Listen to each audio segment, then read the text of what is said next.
BJP अध्यक्ष JP Nadda का उत्तराखंड दौरा। यहां पर साधु संतों के साथ जेपी नड्डा ने बैठक की। हरिद्वार की यदि शास्त्री महामाया देवी पहुंचे नड्डा, और यहां पे आपको बता दें कि जेपी नड्डा ने मंदिर में पूजा अर्चना की, संत से आशीर्वाद लिया के ये संत आशीर्वाद समारोह था जिसमें शामिल हुए हैं जेपी नड्डा। इस समारोह में नड्डा ने विपक्ष पर निशाना साधते हुए कहा कि कुछ लोग चुनाव के दौरान लेते हैं धर्म का सहारा।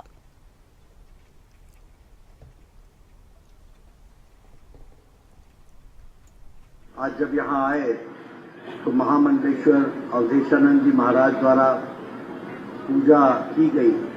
ये हम सबका सौभाग्य था कि उस पूजा में हम सब लोग शामिल हो सके और यहाँ आप सबके दर्शन करने का भी हम सबको सौभाग्य मिला है। उत्तराखंड, जिसे हम देवभूमि के नाम से जानते हैं, ऐसी देवताओं की भूमि पर आने का हम सबको सौभाग्य मिला है और हम जानते हैं कि ये जो काल है ये सनातन के जागरण का काल है और ऐसे पूज्य समय पर जब सनातन का जागरण हो रहा हो तो ये मेरा सौभाग्य है कि ऐसे ऋषि पुरुष साधु संत के दर्शन हो और उनके माध्यम से मोदी जी के नेतृत्व में जो हम देश में विकास के लिए राजनीतिक लड़ाई को आगे बढ़ा रहे हैं, उस लड़ाई के आशीर्वाद हम सबको मिल रहा है। इसके लिए मैं आप सबका बहुत ही ऋणी हूं कि आप सब लोगों ने मुझे दिया।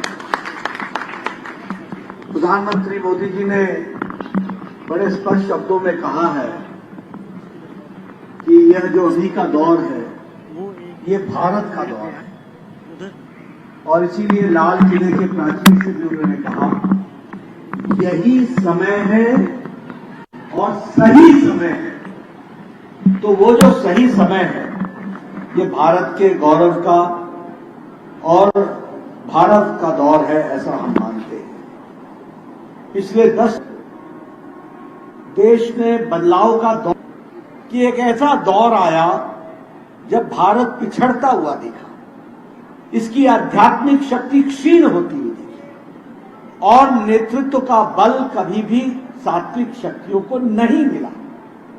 इस कारण से धीरे धीरे भारत पिछड़ता हुआ दिख रहा है। लेकिन प्रधानमंत्री मोदी जी के नेतृत्व में पिछले 10 वर्षों में एक बदलता दौर हमने देखा और जब हम बदलते दौर की बात करते हैं तो भू की राजनीति से लेकर विदेश नीति तक हर जगह भारत का परचम प्रधानमंत्री मोदी जी ने लहराया और भारतीय विचारधारा को तुम्हें 21वीं शताब्दी यानी भारत अब जागृत अवस्था में हमको दिख रहा है और इसीलिए यही तभी संभव हो पाया है कि शुरुआत 100 साल के संघर्ष के बाद हमने रामलला का प्राण प्रतिष्ठा देखी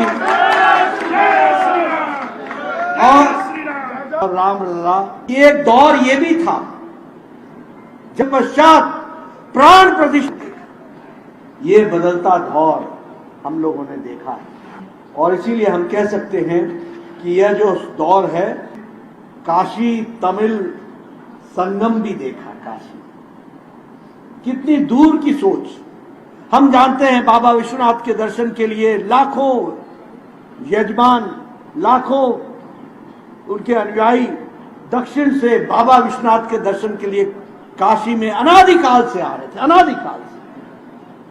लेकिन हमने ये दौर भी देखा कि राजनीतिक छोटे संकुचित विचार के कारण लोगों ने उत्तर और दक्षिण के बीच में खाई पैदा करने की कोशिश की।